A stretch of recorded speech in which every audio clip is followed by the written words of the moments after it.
Okay, so we just finished talking about Upper Paleolithic art, and then I gave you a question to think about the Mesolithic period. So this was a transition period between Paleolithic and Neolithic, Old Stone Age and New Stone Age. So this is Middle Stone Age, Meso. In this period, we have the beginnings of the domestication of animals and the beginnings of farming. We also see inventions in a lot of tools, bow and arrows, and things like that. Now, this was an important transition period, but not a lot of new types of art were created during this period. But we're going to talk about how this period impacted future art.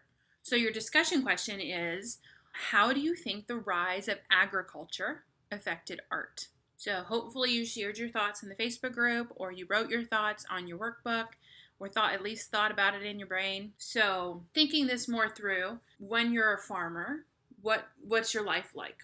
You have different seasonal tasks. There's planting periods, there's growing periods, there's reaping periods, is that right? Or sowing, where you harvest periods.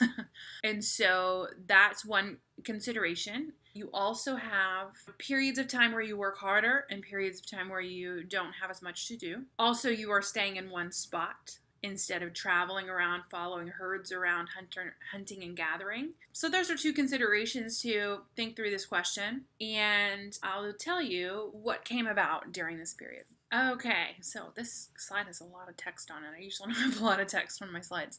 So what I said in the last slide, that led to one, more free time. While you're waiting for the crops to grow, that sort of thing, you might have an increase in free time when every day isn't spent in survival mode. You also have permanence. You have a place to live, a place to stay. So we're in hunter and gatherers, they would stay in caves and short-term housing, that they could kind of throw together or whatever. Now they can build more permanent structures. So the permanence led to advances in technology, in architecture, our first architecture, farming techniques, and things like that. The free time led them to have more time to think about civilization, think about religion, think about writing, think about art, think about who am I and why am I in this world, that sort of thing. And that will lead to developments in civilization and society. So it's an important period in that it gave people the opportunity to kind of slow down a little bit and figure things out. So let me share with you some of the new types of art that they created after the Mesolithic period. So because of those important advancements in the Mesolithic period, the Neolithic period, we see a lot of new types of art as well as refinements of earlier types of art. So you'll see under the refinement of earlier art, we have sculpture, painting, and pottery. And you might think, pottery has not been mentioned yet. Pottery was invented during the Mesolithic period. I don't include it as art as much in the Mesolithic period because it was a more functional type of pottery. So it was more of a tool that they used to collect water, hold the food that they've harvested and things like that. In Neolithic period, they started to make those more beautiful. They started to add decorations and they started to make really interesting vessel shapes and forms. So they had it in the Mesolithic period as a functional tool. It became more of an art form in the Neolithic period. We also see new types of art in the Neolithic period, from weaving, architecture, megaliths, which is also architecture-ish, and stylized pictographs, so design work, kind of. And we'll see some examples of that coming up. Okay, so one of the first types of architecture structures is called a megalith. Mega means big, lith again means stone, and it basically was two ginormous stones with a stone across the top. And this is significant and that this is the basic structure of architecture, the beginnings of architecture. So if we look at Egypt, we look at ancient Greece, their architecture is based on this same structure called post and lintel, which are two posts, and then the lintel is the beam across the top. So that's a feature of architecture that will continue on throughout art history.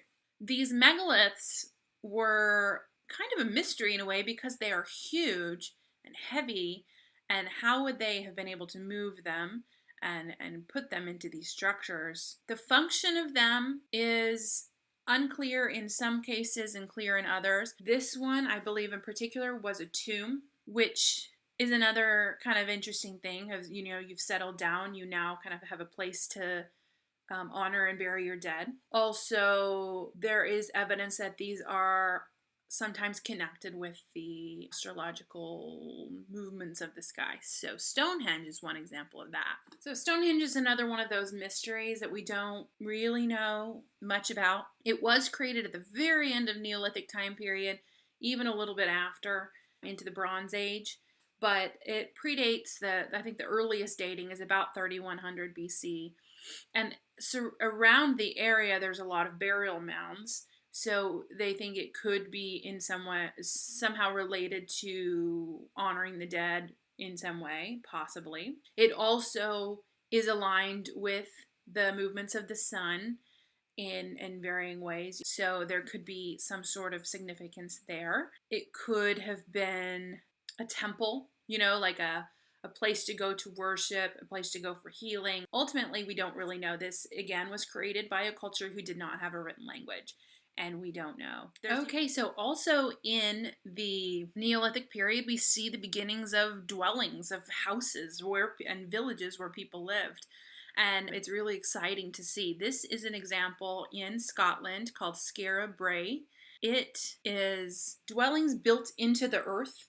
And this is a really cold part of the world, so that building into the earth was probably a really good way to protect themselves from the weather. And then each house had sort of one big room, and then in some of the rooms there were beds and dressers.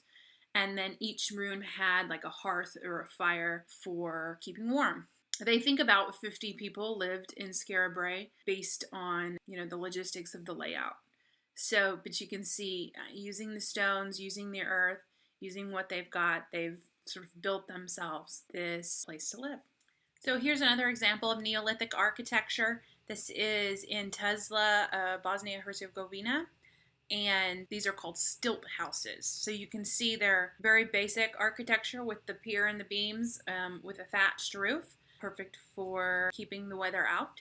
So in Neolithic architecture, there's evidence that they had, standalone structures like this that were built from the ground up, and ones that were built into the side of walls, into the side of caves, and dug underground and stuff like that. There are so many really beautiful examples of Neolithic pottery from all different shapes and sizes, all different types of designs from all around the world. Now, with the cave paintings and the stone sculptures from Paleolithic, we kind of focused on what was going on in Europe, but each area had its own group of people and different cultures and different periods. So you can see the one on the right there is the Majayo culture. The one on the left is the Banpo village. These are all around the world, and then each one of those had their own specific way of doing things and way of creating and designs that they used and different motifs that they used.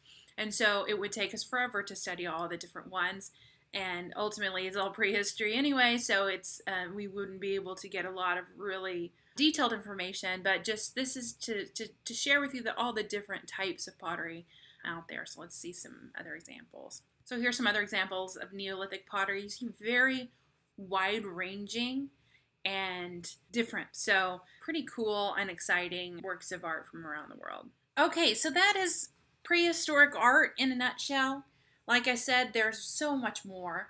And in the next lesson, there's a bonus lesson for those of you who want to learn a little bit more about prehistoric art. You will choose an artifact from around the world just so we can see more examples. And then you'll do a creative activity around that object. So those of you who have the time to do the bonus activities and the bonus lessons, I would love for you to do them and share them in our Facebook group. And even if you don't plan on doing it, go check out the thread and see all the other art that people have chosen. All right, but what you're going to do now, before you move on to that bonus lesson, you're going to write a little essay, and then you're going to take a quiz. Okay, so here's your essay question, and you might have noticed that man turned into humans. I keep forgetting to not say early man. I'm trying not to, but that's just what I say. Okay, so how did the way of life of early humans affect the art that they produced? Both in terms of what they produced and why they produced it. Think about that question. Think about both Paleolithic examples and Neolithic examples. And you can write your essay in your workbook, or it can be a bullet point. As long as you're kind of thinking about the question and answering it, that is good for me. You're not going to submit it in the course, but you can also put it into the Facebook group so you can share that way to get feedback there. And so I will be there reading your answers. After you do the writing, do the quiz that's at the bottom of this lesson to move on to that bonus activity that I talked about. Thank you for watching, and thank you for learning with me, and onward through art history.